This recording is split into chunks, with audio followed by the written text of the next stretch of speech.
Buenas noches, hermanos. Estamos de nuevo acá para compartir la palabra de Dios. Vamos a continuar con nuestro segmento anterior. Yo no sé si usted lo escuchó, si no lo puede ahí ver, ahí queda grabado para que usted lo vea, ¿verdad?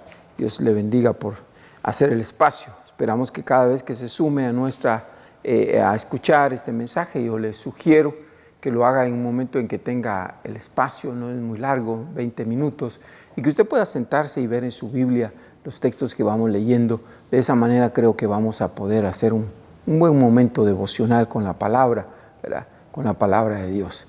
Así que, bienvenidos todos a este momento y vamos a continuar. Estábamos hablando acerca de cómo en la manifestación gloriosa de los hijos de Dios, nuestro cuerpo va a ser transformado a semejanza maravillosa de Jesucristo, un Cristo resucitado. Pero ahora estamos hablando acerca de la transformación del alma. Y cómo, déjeme decirle, cómo nuestra gran tarea y todos los requerimientos del Señor aquí en la tierra para nosotros no es otra cosa sino favorecer a la transformación de nuestra alma. Nuestra alma de alguna manera fue trastocada de una manera que se contaminó con se contaminó con todos los impulsos terrenales de la carne. Entonces ahora tiene que haber un proceso de transformación en nuestra vida para que nuestra alma vuelva a su condición inicial. Esa es la idea. No es así, por ejemplo, con el nuevo nacimiento. No es así con la transformación de nuestro cuerpo. Si usted ve, hermano y hermana, usted puede ver que el nuevo nacimiento, por ejemplo, no es un proceso. No es que usted está avanzando para llegar a ser hijo de Dios. No dice eso. Los versos que leímos anteriormente establecen, ¿verdad?, de que aquellos que han recibido a Cristo, aquellos que han nacido de Él, dice, ellos de alguna manera son hijos de Dios. Lo dice Juan, ¿verdad?, capítulo 3, usted ahí encuentra toda la descripción de esto. Entonces, eso realmente fue un acto. Usted y yo nacimos de nuevo. Nacimos de nuevo el día que creímos en Jesucristo como nuestro Salvador. Entonces eso nadie lo debe de quitar de su mente, de su corazón. Entonces ese fue un acto, no fue un proceso. Fue un acto. Un acto en el que usted creyó y nació. Puede haber habido una actividad previa de conquista, algo así como cuando el niño se está formando en el vientre en su vientre, en el vientre de la madre. O sea, puede haber habido una serie de incitaciones del Señor para que usted llegara a ese momento. Pero lo más importante es que usted sepa que ese fue un acto, al igual que la restauración del cuerpo es un acto también. Pero estamos hablando, en el segmento anterior iniciamos hablando acerca de cómo nuestra alma tiene que ser transformada, tiene que ser restaurada, tiene que ir cambiando.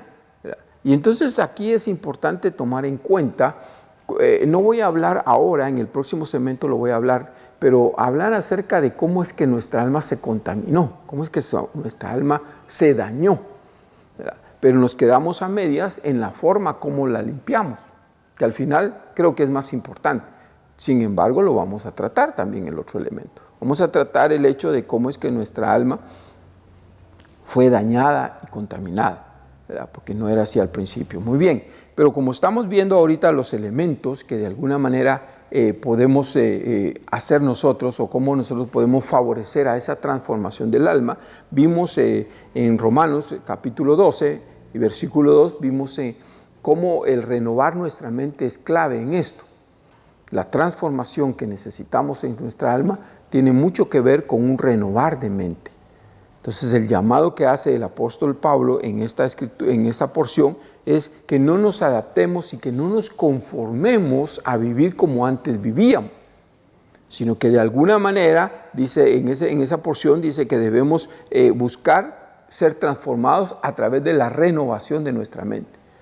Quiere decir que a medida que usted logra renovar su mente, su manera de pensar diferente, entonces eso repercute en su alma y su alma empieza a cambiar muchos hábitos, costumbres, manera de ser, de pensar, todo eso va siendo a través de la palabra, como el renovar nuestra mente. Este renovar nuestra mente es cambiar nuestra manera de pensar y asumir la manera de pensar de Dios, la cual en la Escritura está claramente descrita aquí. Por eso la manera de renovarse, la manera como nos debemos de renovar es a través de la lectura bíblica. A través de la lectura bíblica. Realmente yo no encuentro otra manera más eficaz de renovar nuestra mente. Dice la Escritura en 1 Corintios capítulo 2, versículo 16, dice que tenemos la mente de Cristo, es decir, que es posible llegar a pensar como Cristo pensaba. Cuando el Señor enseñaba y decía que debíamos de poner nuestras corazón en las cosas de arriba y no las de la tierra, es una manera de pensar, es una manera como debe germinar en nosotros el poder hacerlo. Entonces es importante, pero este es el medio más común o es el medio más efectivo. Yo no digo que no lea usted algunos otros libros o cosas así, está bien, pero este debe ser fundamental. Yo no sé si usted se recordará, pero muchos creo que aprendimos las historias bíblicas, las aprendimos en la televisión, en las películas, ¿verdad? El rey David y todas esas cosas, ¿verdad? Yo creo que muchos de nosotros las aprendimos antes de leerlas en la Escritura, por lo menos en mi caso fue ese. Pero aquellos, bueno, nuestros hijos tal vez no, porque desde pequeños empiezan, pero los que hemos llegado siendo adultos al Evangelio, muchas historias, muchos elementos bíblicos los aprendimos a través de otros medios. Pero ahora que estamos relacionados y ahora que estamos ya nacidos de nuevo, tenemos que renovar nuestra mente a través de la lectura de la palabra. Por eso es inconcebible que un cristiano no lea la Escritura. No es suficiente solamente orar, no es suficiente solamente ir a la iglesia, sino que también hay que leer la Escritura. Los tres elementos tienen que unirse para nuestro buen desarrollo y nuestra buena formación como hijos de Dios, ¿verdad? Para que nuestra alma de verdad esté caminando en ese proceso maravilloso. Hay otros textos que nos hablan, por ejemplo, este que le acabo de mencionar está ratificado, Efesios capítulo 4, versículo 23, dice, renovaos en el espíritu de vuestro entendimiento. Aquí va un poco más profundo, ¿verdad? O sea, cuando habla renovaos en el espíritu de vuestro entendimiento, está hablando de la esencia, lo más profundo. Porque también alguien puede renovarse de manera no profunda en su mente, nada más a nivel de su mente. Entonces es importante ir a lo más profundo, o sea que de alguna manera la palabra que tú lees en un momento dado se vuelva rema en tu vida. Entonces ahí estamos hablando de un renovar más profundo. Alguien puede renovar su manera de pensar, pero que ese renovar no le involucra en hacer. Hay una porción de Esdras, me parece que es Esdras, ¿verdad? Yo le llamo los 3 pasos básicos a Esdras. Son 3, el escalón de 3, el éxito de los 3 pasos. Y Esdras decía esto, dice, dispuse mi corazón, dice, primer elemento, para inquirir en la ley de Dios. Segundo elemento, dice, el tercero dice, para hacer conforme la ley de Dios decía. Y el cuarto elemento decía, para enseñar a otros. Entonces, en eso, ahí vemos nosotros la intención de Esdras, disponer su corazón para aprender la palabra, para poder vivirla. ¿Cómo sería alguien que renueva su mente, pero no en lo más profundo, como dice este pasaje? Por ejemplo, a nosotros los predicadores nos pasa, muchas veces leemos la Escritura porque tenemos que predicar. Es una manera, la leemos, sí, tenemos que predicar, preparamos un mensaje y damos el mensaje. Pero realmente si queremos un renovar en el espíritu de nuestro entendimiento, tenemos que procurar que la palabra lleve más profunda y que nos lleve a hacer. Entonces, esa es la diferencia que podríamos hacer en este pasaje, ¿verdad? Que va allá, aunque dice lo mismo, pero utiliza algo más profundo. Renovaos en el espíritu de nuestro entendimiento, dice. Muy bien, hay otros pasajes más que hablan acerca de eso, pero los vamos a dejar pendientes y vamos a pasar al siguiente para poder terminar por lo menos con los elementos que se requieren. Dice en otro pasaje, lo mencionamos, 2 Corintios capítulo 3, versículo 18, también no voy a ser extenso en ello, pero hablamos acerca de cómo ver la gloria de Dios nos va transformando, nos transforma poco a poco, dice, hasta alcanzar la medida. Transforma nuestra alma, no transforma nuestro ser externo, por favor. Todo esto que estamos hablando habla de la transformación de nuestra alma. 3:18 dice, por tanto nosotros todos, mirando a cara descubierta como en un espejo, dice, la gloria del Señor. O sea, ¿qué es lo que vemos? Vemos la gloria del Señor. Vemos la gloria del Señor. Y entonces dice, somos transformados de gloria en gloria, en la misma imagen. Entonces, al ver usted la gloria de Dios, dice, entonces usted va siendo transformado. Y esa era la intención del Señor a través de sus milagros. ¿Se recuerda usted, por ejemplo, aquella maravillosa experiencia? Maravillosa para nosotros los lectores, pero para María, para Marta, para los discípulos en ese tiempo no fue maravillosa en el momento, porque dice que Lázaro enfermó, y enfermó tanto que hasta llegó a morir. Y cuando le avisaron al Señor Jesús, el Señor Jesús dijo, no fue las primeras veces, esperó hasta que muriese. Ahora hay un texto literal ahí donde el Señor dice, y Él fue cuando ya fueron muertos, dice, para que ellos vieran. O sea, la intención del Señor Jesucristo fue mostrarle a sus discípulos la gloria de que vieran un resucitado. Y esa es la intención del Señor. Por eso cuando le dicen, Lázaro, al que tú amas, está enfermo. Y viene él y dice, esta enfermedad no es para muerte, pero se muere. Pero el Señor ya sabía. Y dice que no acude los primeros días. Y cuando acude, cuando llega al final, Él les dice que bueno que pasó así para que ustedes crean. Entonces, todas las experiencias de los discípulos le permitieron a ellos irse desarrollando. Un Pedro que al principio negó al Señor y después dio su vida por el Señor. O sea, la transformación del alma es importantísimo en esto. Y a medida que tú y yo veamos la gloria de Dios, vamos a ir siendo transformados. Los que vieron la multiplicación de los panes y los peces. Por eso es importante la intervención de Dios en tu vida. Por eso es importante que tú tengas la agudeza para poder ver cuando el Señor interviene en tu vida y que tú le puedas dar la gloria. Y que aunque otros quieran robarte eso, tú no te dejes robar, que tú sepas que fue Dios. El trabajo, la provisión, todo eso es importante que sepas que viene de Dios. ¿Se recuerda usted aquel salmo que hemos predicado en algunas ocasiones? ¿Verdad? Donde dice, alzaré mis ojos a los montes. Dice, ¿de dónde vendrá mi socorro? Mi socorro viene de Jehová, pero pasa por los montes. Entonces, debes de saber que la provisión viene de Jehová. Aunque el Señor utiliza muchas cosas, trabajo, negocio, personas, diferentes maneras, pero la provisión viene de Jehová. Entonces es importante que tú veas la gloria de Dios. Por eso no te conformes a un evangelio donde no se vea la gloria de Dios, no puedes conformarte, tienes que procurar. ¿Verdad? Volviendo a nuestras prédicas anteriores de la pandemia, tendríamos que decir, no te conformes a vivir fuera del reino. No te conformes a vivir fuera del reino. Tienes que vivir dentro del reino todo este tiempo en la tierra. Es importantísimo eso. Muy bien, entonces después de estos dos, quiero que me acompañe a ver otros elementos que nos ayudan también a esto. Santiago capítulo 1, buscamos ahí en su Biblia, yo lo busco acá. Santiago capítulo 1 y versículo número 21 dice, por lo cual, dice, desechando toda inmundicia y abundancia de malicia, recibid con mansedumbre la palabra implantada, la cual puede salvar vuestras almas. Aquí hay dos acciones importantes. Una es de desechar y la otra es recibir. ¿Quieres ser restaurado en tu alma? Entonces tienes que hacer esto que dice acá. Yo quiero ser restaurado en mi alma, tengo que acatar esto. ¿Qué dice? Dice, desechando toda inmundicia y abundancia de malicia. O sea, yo mismo tengo que aprender a desechar, a despojarme de toda malicia y toda inmundicia. O sea, cuando viene un pensamiento malvado a tu vida, tú tienes que controlarlo, rechazarlo.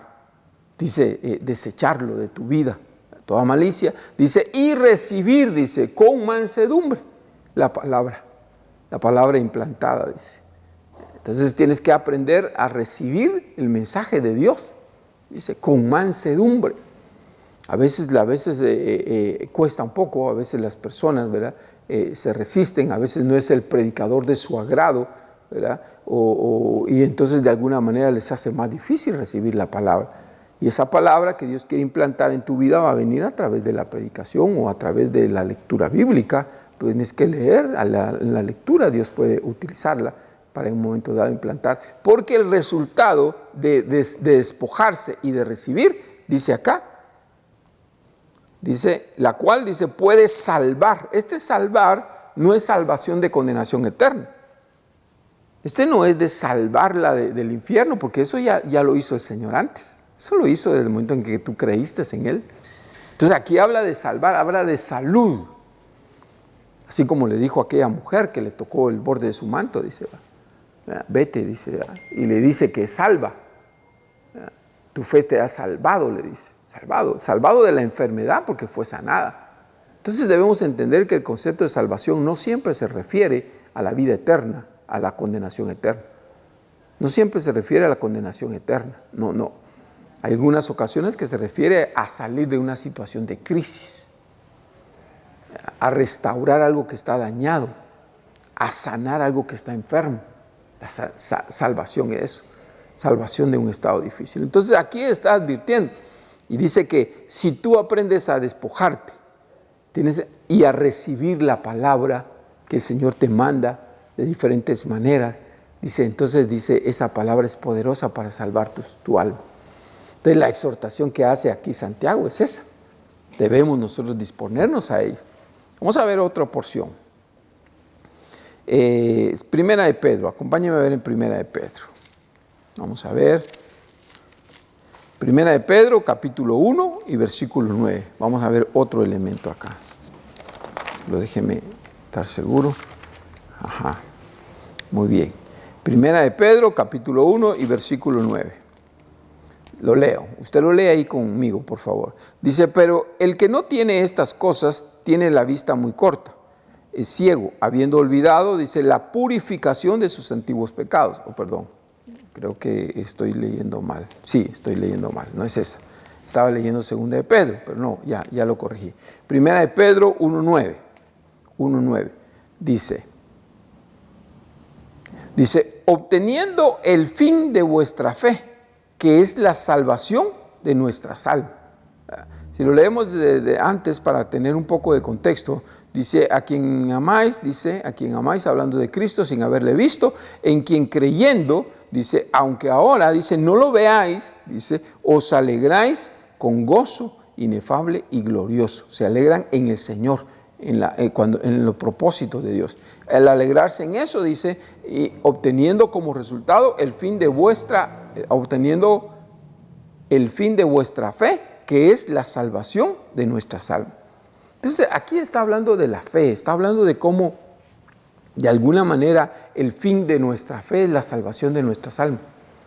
Todos procuramos aumentar nuestra fe para obtener un bien material.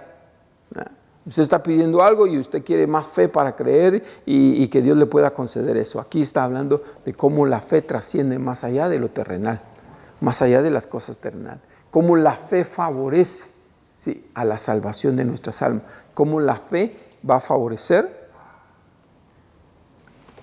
para que nosotros, dice, podamos tener, déjeme ver, para que nosotros podamos tener la salvación. O sea, la restauración de nuestras almas está vinculada a la fe. Usted necesita mantenerse en fe siempre, creyendo, dice el pasaje del versículo 8, contexto de esto, dice que aunque no lo hayamos visto, aunque no veamos muchas veces cosas, pero nuestra fe debe de mantenerse firme, así como ahora, ¿verdad? Este tiempo de crisis, mucha gente pudo haber tambaleado en su fe. Mucha gente pudo haber dado marcha atrás, mucha gente pudo haber reaccionado de diferentes maneras. Pero usted y yo tenemos que mantener nuestra fe sabiendo que eso va a hacer que nuestra alma vaya siendo restaurada. Voy rápidamente, no sé por qué el tiempo se me está agotando hoy tan rápido, pero dice, le voy a leer otra porción. Dice Primera de Pedro 2, aquí involucra otra tarea más. Déjeme ver. Primera de Pedro 2:25. Primera de Pedro 2:25. Aquí voy a Este es un evento maravilloso, que esto sucedió en el momento en que usted y yo creímos en Jesucristo como nuestro Salvador. Este es un evento maravilloso en nuestras vidas. Dice, porque vosotros erais como ovejas descarriadas, pero ahora, dice, habéis vuelto al pastor y obispo de vuestras almas. O sea, este habla del momento de nuestra conversión, que hemos vuelto al pastor y obispo de nuestras almas. O sea, Jesucristo es nuestro obispo, nuestro pastor. Cierto, tenemos pastores terrenales, dones o ministros dados por Dios, ¿verdad? En su condición de ministros primarios tenemos pastor, pero en el fondo, detrás de eso, sabemos que el pastor y el príncipe de los pastores es el Señor. Y dice que nosotros hemos vuelto a eso para pastorear. Dios está interesado en pastorear tu alma. El pastoreo de Jesucristo en tu alma es importante, porque es Él el que te va a conducir, es Él el que te va a llevar, es Él el que va a estar lidiando con tus cabritos y tus condiciones buenas. Entonces todo eso es importantísimo, ¿verdad? Que nosotros aprendamos a mantenernos ahí, ¿verdad? Mantente siempre atento al pastor, ¿verdad? Al pastor, al obispo, a Jesucristo. Porque antes eras como ovejas descarriadas, pero ahora ya no, porque el Señor nos redimió, ahora estamos en su redil y ahora somos ovejas de su prado, ¿verdad? Así que es importante, te dejo unas lecciones ahí para que las leas tú, en 1 de Pedro, capítulo 2, versículo 11, ¿verdad? Aunque este pasaje lo vamos a retomar también más adelante, pero dice como a peregrinos y extranjeros, dice, les ruego, dice, que os abstengáis, dice, de los deseos carnales. Dice, que no pierda de vista, ¿verdad? Estos segmentos, ya que de alguna manera, como son cortos, entonces hay cierta relación, ¿verdad? Entre ellos, ¿verdad? Cuando cambiamos de tema, pues lo hacemos claramente. Pero aquí vamos a continuar hablando del alma, vamos a continuar hablando de la restauración del alma y vamos a hablar de la carne. ¿Por qué la carne es tan delicada? ¿Y por qué y cuándo la Biblia habla de la carne también? Vamos a explicar eso en el próximo segmento.